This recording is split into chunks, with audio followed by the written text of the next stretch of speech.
kita ibaratnya militan tapi berjas putih gitu kali ya. Semasa koas itu aku nyebut diriku sih karpet dok. Keset gitu karena nggak ada power, nggak bisa ngapa-ngapain juga. Ya, mungkin buat orang lain ngelihat aku kok dokter kayak gitu-gitu aja lo ya gitu, lo cuman praktek pagi abis itu lo sore pulang and nggak ada heroiknya. Halo, welcome back to Rewind. Hari ini spesial karena kita kedatangan dua dokter perempuan. Selamat datang Dr. Andira Utami dan Dr. Fala Adinda. Hai. Hari ini cerah sekali ya. Oh kita. iya Yes, betul. Ini warna apa dok? Warna wine katanya. Warna wine ya? Oh, seru banget. Tadinya mau yang ini, tapi ternyata sudah occupied. Ini warnanya juga gak kalah keren, purple dan warna kesukaanku juga sih, dari Theaters Blues. Ya, Gitu. betul. Hari ini kita bakal ngobrolin soal kalian sebagai dokter, Yes. dunia kedokteran juga. Karena seperti namanya Rewind, kita akan start dari masa kecil. Oh, wow. Agak jauh, kira-kira setahun doang. Jauh. Enggak dong. Oh ya, oke. Kita suka yang jauh-jauh. Oke. Apakah menjadi dokter itu emang cita-cita kalian dari kecil kah ketika ditanya guru mau jadi apa? Jadi dokter. Mungkin Boleh. Dokter Fala dulu kali ya. Iya, dari kecil banget sebenarnya pengen jadi dokter. Karena nggak paham ya kenapa, mungkin karena sering nemenin ayah ibu ke rumah sakit, terus ngelihat zaman dulu itu kan dokter masih jadi pekerjaan yang agak lumayan powerful ya gitu, udah beda lah sama sekarang. Jadi dulu tuh kayak dielu-elukan banget gitu. Nah, berbekal dari itu semua jadi terinspirasi. Terus juga dulu tuh aku waktu kecil bukan sakit-sakitan, tapi emang sering dibawa ibu ke dokter. Jadi suka kagum sama sosoknya. Jadi kepengen lah jadi dokter gitu. Oke. Dari awal emang pengen jadi dokter. Pengennya sebenarnya impian anak-anak gitu, pengen jadi dokter spesialis anak saat itu. Tapi kan kadang di tengah jalan kita pivot karir ya gitu jadinya. Kalau Dokter Andira? Kalau dulu sebenarnya di keluarga satu-satunya dokter tuh cuman yang kakung. Nggak sempet ngelihat dia jadi dokter.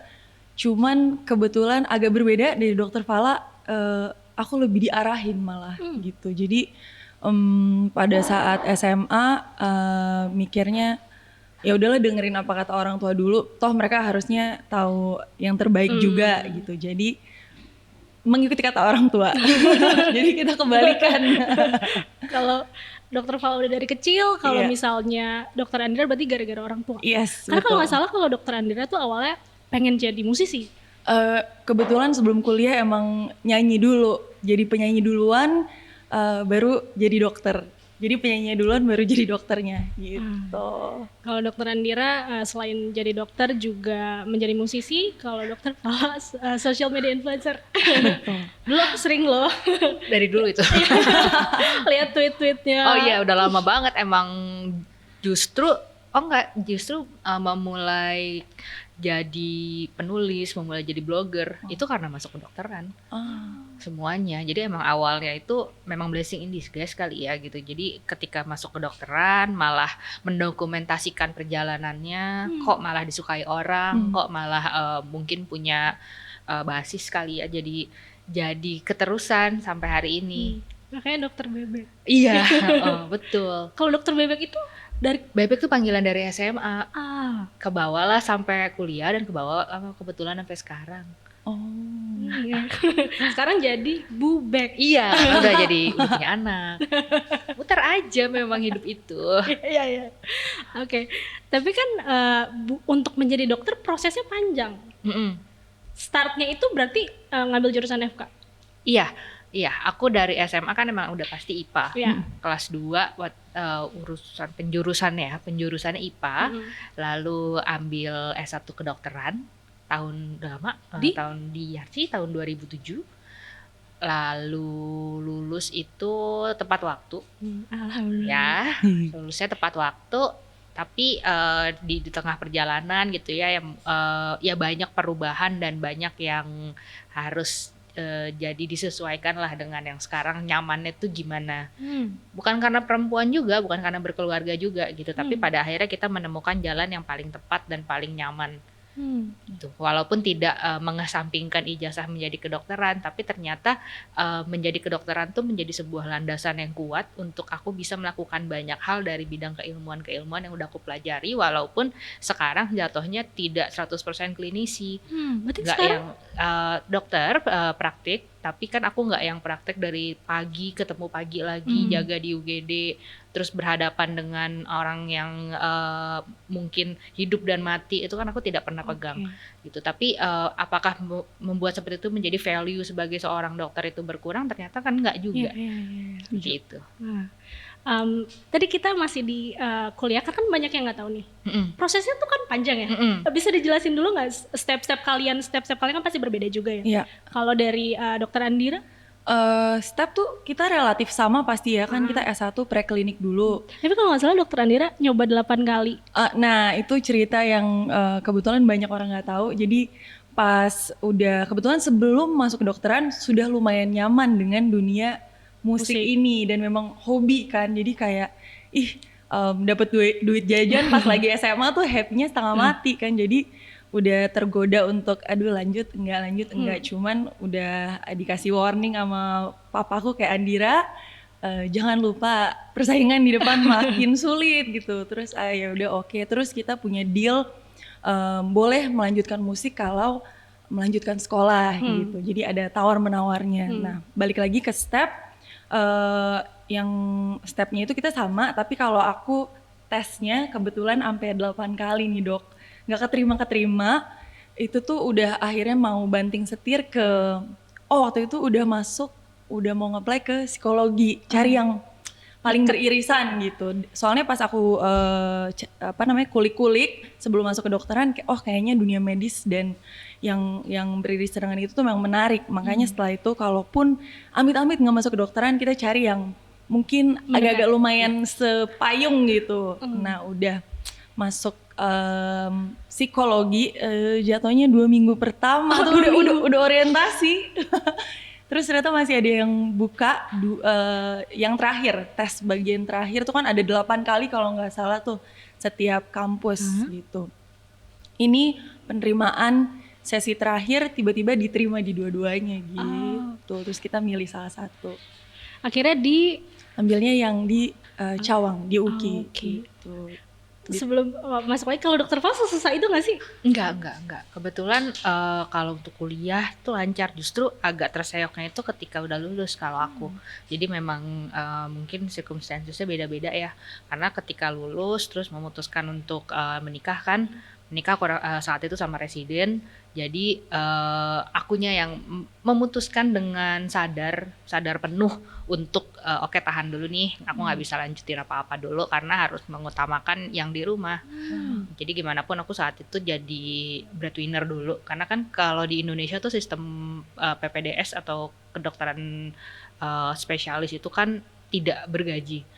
Jadi kalau misalnya salah satu ada yang sekolah, maka kalau di keluargaku value aku adalah aku menggantikan yang kepala keluarganya saat itu adalah suamiku. Jadi suami ngambil spesialis. Ya, jadi ketika itu sekolah kurang lebih 5-6 tahun ya aku tidak bisa melanjutkan dulu kan gitu. Jadi ya ditahan lah keinginan banyak keinginannya untuk menjadi breadwinner di keluarga. Tapi itu menjadi cerita yang cukup menyenangkan buat kami dan keluarga karena bagaimanapun peran aku tuh di situ aku merasa penting gitu, dan itu yang membuat aku merasa sangat valuable bagi keluarga. Gitu. Jadi agak morat-marit untuk urusan karir karena harus kerja A, B, C, hampir semua kayaknya aku kerjain ya, praktek ya, photoshoot ya, posting iklan ya, kayaknya rasanya hampir semua gitu kan. Dan I have no free day saat itu, kayak 5 tahun itu luar biasa sampai nggak punya waktu untuk jaga diri sendiri gitu ya, kayak in a very bad shape lah. Lalu ketika suami sudah selesai dan lulus, pengen melanjutkan lagi, ternyata ya Tuhan bilang ntar dulu deh istirahat dulu. Ternyata dikasih kemarin dikasih setahun libur untuk karena sakit kan, jadi libur dulu. Jadi baru hari ini nih menata-nata studi lagi, jadi baru sekolah lagi, baru ngambil dual degree, terus juga mungkin akan, kita nggak tahu ke depannya gimana, tapi poinnya di sini adalah nggak ada loh yang terlambat gitu ya untuk meniti karir, untuk kalaupun tidak melanjutkan ataupun hanya selesai sampai di sini ataupun tidak mengambil apa-apa itu nggak apa-apa, karena gagal tuh masalahnya buat mindset sih. Mungkin buat orang lain ngelihat aku kok dokter kayak gitu-gitu aja lo ya gitu, lo cuman praktek pagi abis itu lo sore pulang and nggak ada heroiknya. Aku nggak pernah punya cerita heroik, aku nggak pernah menyelamatkan nyawa manusia anyway gitu, tapi ternyata yang aku lakukan untuk keluarga, yang aku lakukan untuk orang lain, yang aku lakukan, ya itu ternyata bermakna gitu, dan buat aku itu cukup. Kita udah dapet quotes ini. Banyak banget tadi. Oke. Tapi sebelum kita masuk lagi ke setelah menjadi dokter, aku penasaran sama proses koas. Karena kan setahu aku koas itu di luar kota, malah di tempat-tempat yang lumayan terpencil. Betul nggak aku? Koas macam-macam kita ya dok, tergantung rumah sakit afiliasi dari kampusnya. Tapi memang setiap bagian atau stase itu kita biasanya dipindah-pindahin ke beda-beda rumah sakit. Dan betul kata dokter Fala tadi, sebenarnya masuk ke dokteran itu tuh dari nggak cuman keilmuannya doang yang natar kita gitu, dari segi buku, tebelnya materi yang harus dibaca, tapi mental juga diacak-acak sih. Kayak kita ibaratnya militan tapi berjas putih gitu kali ya. Kayak semasa koas itu aku nyebut diriku sih karpet dok. Keset gitu, karena nggak ada power, nggak bisa ngapa-ngapain juga. Ya cuman bisa ikutin ya pelajaran, belajar, lulus gitu. Soal waktu sama energi dan tenaga kita udah nggak punya power untuk nawar ya. Gitu sih. Kalau ada dokter Fala ada cerita-cerita yang menarik apa pada koas? Rasanya kurang lebih sama ya. Kalau untuk keseharian pasti pagi, terus apel, terus morning report dan lain sebagainya, lalu pulang terus masih harus bikin referat. Kayaknya sama, hampir semuanya sama. Betul. Cuma kalau highlight dari hidupku adalah aku koas itu aku dokumentasikan jadi buku saat itu. Wow. Jadi justru aku lupa deh itu buku keberapa ya, buku pertama malah gitu. Nah justru di situ jadi titik balik aku untuk ya menorehkan nama menjadi penulis lah di Indonesia itu justru ketika koas, karena aku merasa koas itu seperti pengalaman yang terlalu sia-sia untuk tidak aku bagikan ke orang lain. Saat itu ya gitu. Karena waktu itu kan jiwanya masih jiwa anak-anak umur 19 ya, kalau kurang lebih koas itu kan 19-20 tahun. Bukannya setelah lulus ya dok? Iya, lupa 20 ya, 21 ya. Jadi di saat orang lain udah kerja kita koas. Kurang lebih umur segitu ya. Iya benar-benar. Umur berapa ya berarti ya? 20. Iya seharusnya 20 21 ya. 21 gitu. Jadi memang masih jiwanya tuh masih menggebu-gebu untuk mau menceritakan banyak hal kepada halayak. Alih-alih untuk inspiring others lah segala macam. Jadi terbitlah buku perdana justru ketika koas. Judulnya? Lupa apa ya. Heart Emergency judulnya. Iya. Dari buku itu ada satu cerita yang dokter inget banget nggak sampai sekarang? Buku itu tidak menceritakan tentang pasien, tapi menceritakan latar belakangnya tentang koas. Intinya sih seperti itu. Jadi dia semi fiksi, tapi aku memakai nama diriku untuk keseharian koas, anak koas. Jadi koas tuh cukup bermakna dan cukup momentum buat aku saat itu. Pada saat koas itu kan bener-bener dokter membiarkan untuk langsung berhubungan dengan pasien ya? Betul. Itu ada kayak cerita yang tadi emergency pada saat kalian koas nggak? Kalau aku agak lupa inget ya, udah lama gitu. Aku udah tua sekarang gitu, jadi agak lupa kondisi ketika koas. Cuma banyak ceritanya dan memang sebagai salah satu periode hidup yang sangat menyenangkan malah kalau aku sih menyebutnya gitu, karena kita kerja dan tidak perlu memikirkan berapa uang duduk, berapa yang harus dibayar jasa medis itu sebenarnya, karena itu kan masih dalam masuk tahap pendidikan ya. Jadi memang nggak usah dipikirin, ya belajar aja udah. Dan ternyata itu jauh lebih menyenangkan dibanding dunia kerja sebenarnya. Mau balik kelas lagi dong? Ya kangen sebenarnya, kangen sekolah. Gitu. Makanya nggak tahu apakah nanti akan sekolah lagi juga, kita lihat aja, karena yang namanya masa depan tuh nggak bisa kita prediksi. Artinya diusahakan iya, kita punya planning iya, cuma planning A, B, C, D itu kan kita bebas loh untuk bisa bermimpi dan mau ngambil manapun yang sebenarnya kita ambil. Oke. Kalau Dokter Andir ada cerita yang teringat kah? Koas, aku pas koas belum terstruktur kayak Dokter Fala. Aku kayak udah yang penting happy go lucky kan.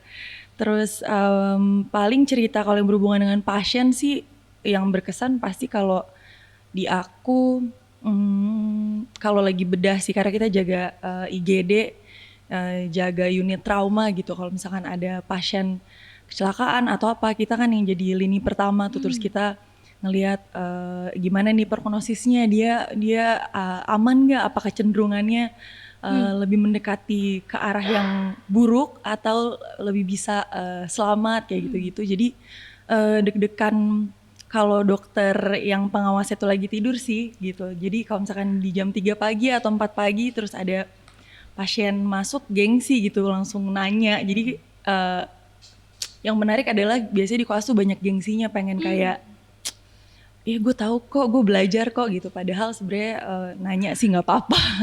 Mungkin kalau untuk aku pengalaman yang mengajarkan ketika koas adalah aku jadi tahu dan paham dan kenal diriku sendiri bahwa ternyata aku tidak menyukai dunia itu. Gitu. Jadi jaga IGD tidak membuat aku merasa happy, tidak membuat aku merasa ada kepuasan di situ.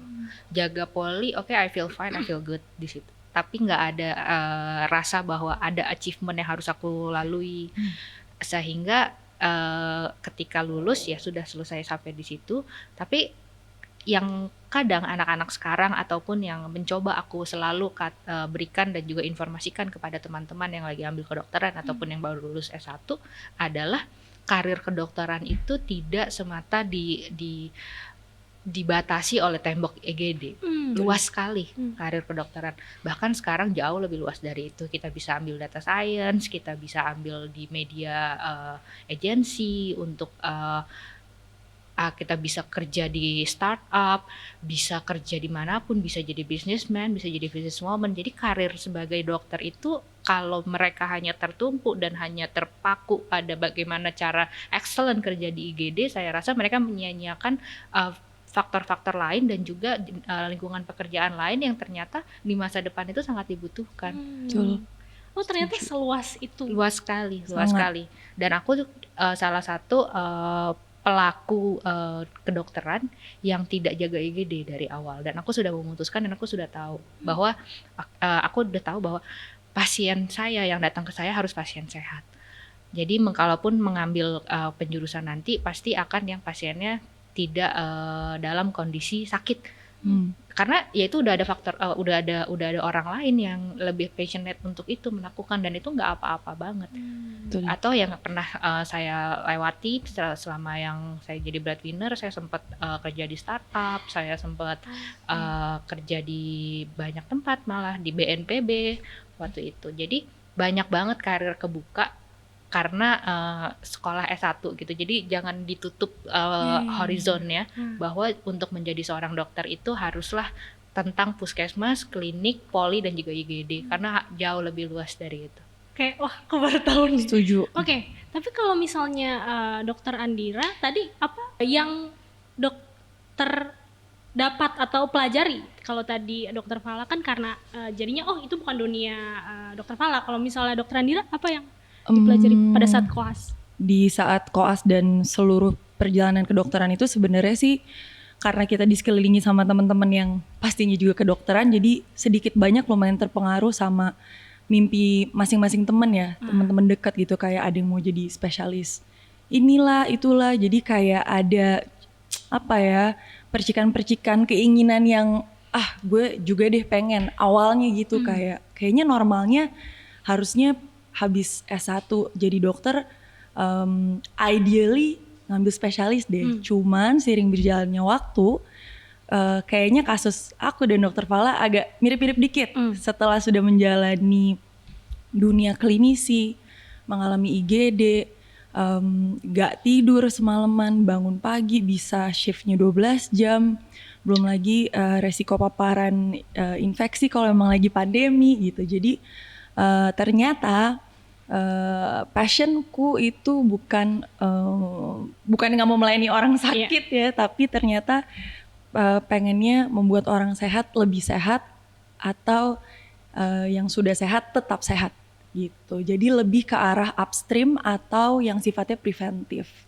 Kebetulan sekarang juga ambil master itu berhubungan sama nutrition dan nge-build startup yang berhubungan sama preventive medicine gitu.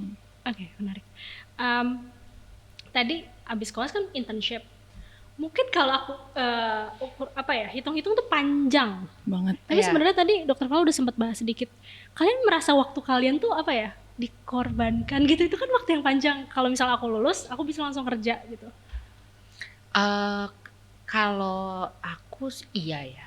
Artinya ketika kita masuk ke kedokteran itu cuma ada 2 pilihan.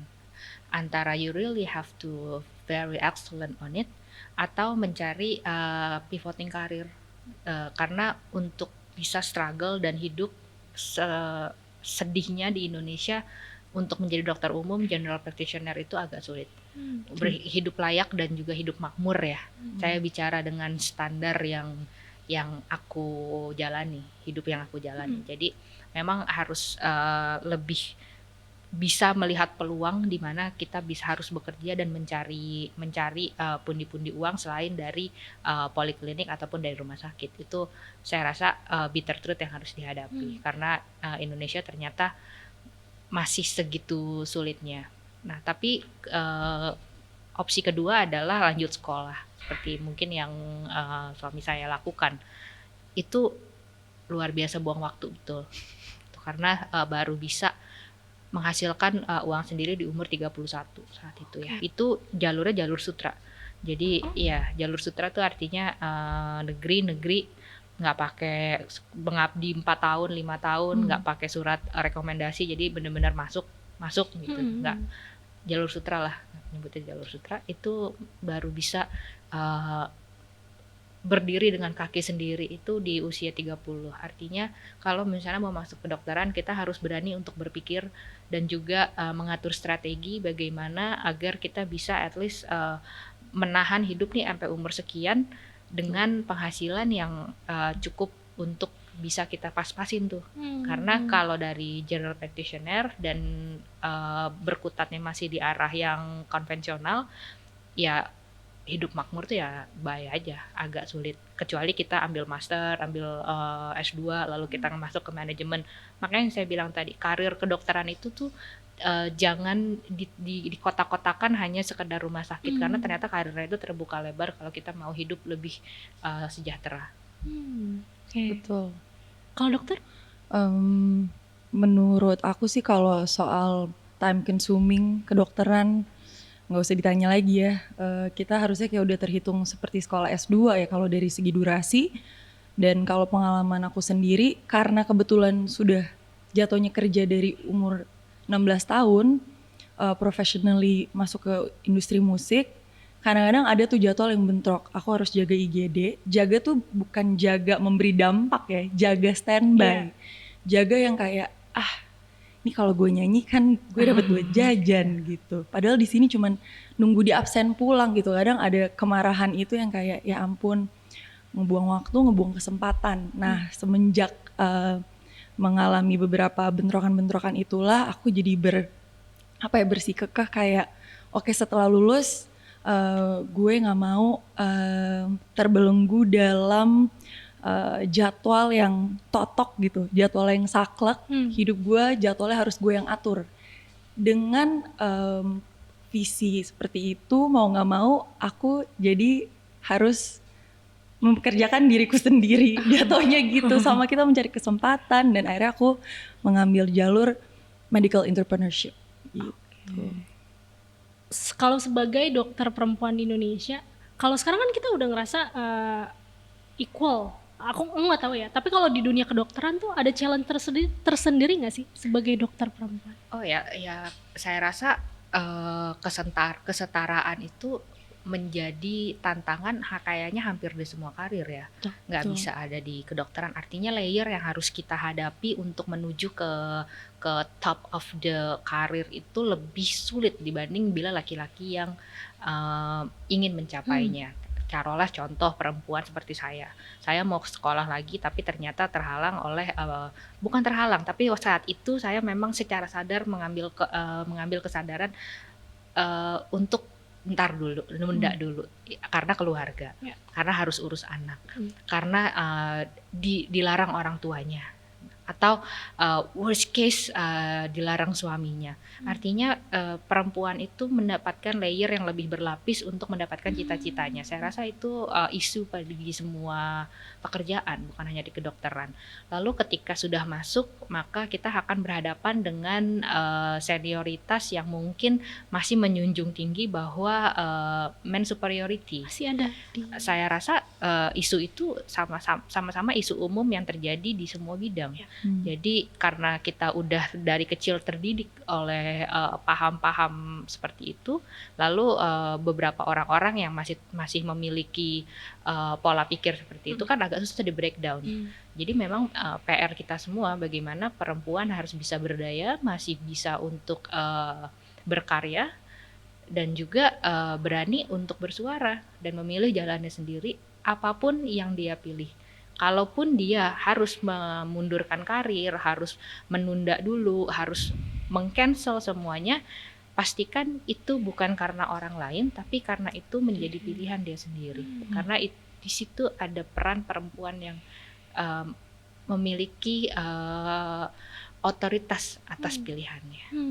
Tapi kayak kuncinya itu ya, dapat memilih pilihannya sendiri ya. Iya, karena gender itu kan yang selalu diperjuangkan, bukan mereka hanya berpikir bagaimana perempuan bisa menjadi CEO, bisa menjadi dokter spesialis, bisa menjadi direktur rumah sakit. Padahal yang superficial itu bukan itu. Yang paling penting adalah gimana kita bisa mensupport perempuan lain untuk bisa menjalani apa yang dia pilih sesuai dengan yang dia inginkan tanpa dipaksakan oleh siapapun di sekelilingnya. Perempuan yang merdeka. Setuju banget. Basically udah di cover sih sama Dokter Fala, mendukung aja bahwa aku setuju. Dan kebetulan aku tipe orang yang cukup vokal, jadi aku mau apa aku suarakan, lumayan kekeh, jatuhnya lebih ke rebel, kayak gue mau A, gue akan kayak kereta gitu, cuman tahu jalannya lurus menuju apa yang diinginkan gitu. Meskipun nggak bisa dipungkiri dari kanan kiri pasti akan ada lah yang bilang kan mendingan gini, mendingan gitu, apakah lo gak mau nikah dulu atau kayak lo gak mau spesialis aja gitu. Banyak lah pertimbangan-pertimbangan yang mengusik ke vokalan dan keinginan yang udah pakem lah, yang udah ada di diri masing-masing individu sebagai perempuan. Dan menurutku ya mengingat kembali tadi yang apa kata Dokter Fala bilang, ya go for what you want sih, jangan kayak jangan karena orang lain tuh actually something yang harus di underline gitu. Tapi aku sih ngeliatnya, kalau aku dan mungkin kita di sini kita punya privilege, kita di support. Mungkin ada perempuan-perempuan yang itu yang harusnya kita harus bersuara kan, bagi mereka-mereka yang di grassroots, bagi mereka yang suaranya itu masih selalu dibungkam, pilihannya masih selalu dibatasi oleh orang lain, yang tidak bisa menentukan apa yang ia inginkan karena dia harus mengikuti mau orang lain. Justru kan makanya adanya podcast perempuan, adanya aktivis-aktivis perempuan, itu kan justru untuk memperjuangkan mereka-mereka yang termarginalkan. Gitu. Ya, tuh. Tapi sekarang kadang ada suara-suara yang mungkin sedikit membuat isu ini tuh jadi isu yang terlalu berat, padahal nggak apa-apa, keep doing it aja, keep doing it, karena semakin kita tahu apa yang kita perjuangkan, maka akan semakin terdengar sampai di bawah. Jadi keep louding, tetapi jangan juga sampai untuk menegasikan pengalaman perempuan lain yang kita anggap tidak sesuai dengan apa yang kita jalani. Jadi ya kuncinya ada di situ. Selama itu diambil dengan sadar dia penuh dan dengan keinginannya sendiri, itu yang harus disupport. Ya, setuju. Kalau sebagai kita ngomongin dokter tuh kan sebenarnya dekat dengan nyawa seseorang. Walaupun mungkin dokter Fala dan dokter Andira tadi yang sudah diceritakan tidak langsung. Tapi sebagai dokter nih hari ini, apa yang kalian takutkan? Maksudnya takut apa deh? Kalau mungkin kayak tadi nyawa, berhubungan dengan nyawa, dan kalau sekarang kalian ada nggak yang kalian takutkan sebagai dokter? Aku sejujurnya aku nggak bisa untuk kerja di IGD karena aku terlalu anxiety untuk memegang antara pasien dan hidup dan mati. Jadi saya rasa memang I wasn't born into that thing. Jadi mungkin masih takut melihat yang seperti itu. Mungkin bukan takut, tapi tidak di situ. Tenaga aku lebih terpakai dan lebih optimal bila diberikan kepada unsur yang lain. Seperti itu. Takut, kalau takut, malah menurut aku ini juga pertanyaan yang kalau dilihat dari optik yang jadi pertanyaan berat, sebenarnya cukup berat ya, karena takutnya ini nggak mesti spesifik kan, kayak takut nyawa atau apa. Nah kalau sebagai dokter di titik ini, di hari ini, takutnya apa? Takutnya adalah apa yang dijalanin sekarang, yang diperjuangkan nih, misalkan teman-teman yang lain atau mayoritas orang bilang ada satu rute ideal, tapi kan aku milih rute yang aku pengen pilih. Jadi takut sama pembuktiannya sih sebenarnya, karena ini rute yang sepi gitu, kayak mengais 5-10 tahun untuk 50 tahun yang lebih leyeh-leyeh gitu ibaratnya, tapi paling di situ bertiga atau cuman berdua doang. Jadi ini jalan yang gak ramai gitu. Jadi kalau takut dari kacamataku adalah takut membuktikan apa yang aku perjuangkan gitu. Takut gagal kali ya, tapi standar lah itu kayak mempenjarai diri sendiri di kepala sendiri gitu. Karena tadi juga terjawab ya soal yang tadi Dokter Fala ngomongin soal kegagalan. Kegagalan itu mungkin dilihat tuh dari diri kita sendiri yang menilai kita gagal atau enggak gitu kali ya. Dokter Fala tadi kalau aku selalu melihatnya seperti itu. Kadang yang orang lihat gagal ya nanti di in the few years ahead kita bisa melihat itu mungkin sebagai iya ya, kalaupun hari itu gue nggak jatuh, gue juga pengennya sih jatuh, karena ketika jatuh itu kita bisa menata ulang. Saya rasa ya kalau aku ya, tapi kan pengalaman semua orang beda-beda. Ada yang ketika gagal nggak bisa bangkit lagi, cuman ada juga yang ketika gagal ya dia bisa meraih tuh yang ternyata dia tahu oh failnya di sini, so ya dia perbaiki lah gitu. Kalau untuk aku sih mungkin karena aku udah nggak punya ini ya, udah nggak punya mimpi yang terlalu jauh kalau aku gitu. Jadi aku tuh ngejalanin apa yang hari ini dan juga mungkin setahun sampai 2 tahun ke depan. Jadi kalau ditanya apa mimpi lo 10 tahun lagi, nggak punya. Apa mimpi lo 5 tahun lagi, nggak ada. Jadi mimpiku tuh cuma 1 sampai 2 tahun ke depan aja. Jadi if it fails ya let's do pivoting. Pengen banget sesampai gitu. Sorry sebelumnya, apakah itu dipengaruhi karena Dokter Fala pernah mengidap cancer? Mungkin ya, nggak tahu juga. Tapi yang jelas nggak membuat aku berhenti untuk melakukan sesuatu yang aku suka, iya. Tidak berhenti untuk bermimpi, iya. Tapi itu membuat aku lebih chill dan lebih santai.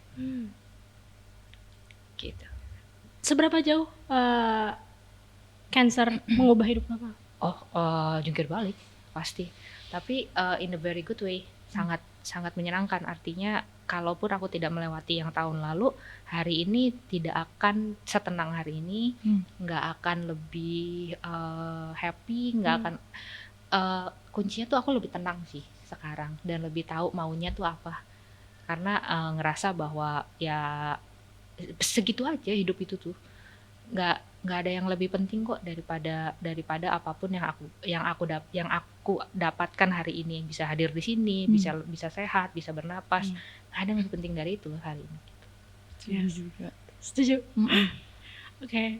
Seperti yang tadi dibilang, Dokter Andira juga seorang musisi, Dokter Fala juga seorang social media influencer, bahkan itu juga sudah dari lama. Udah Lama banget. udah bosen.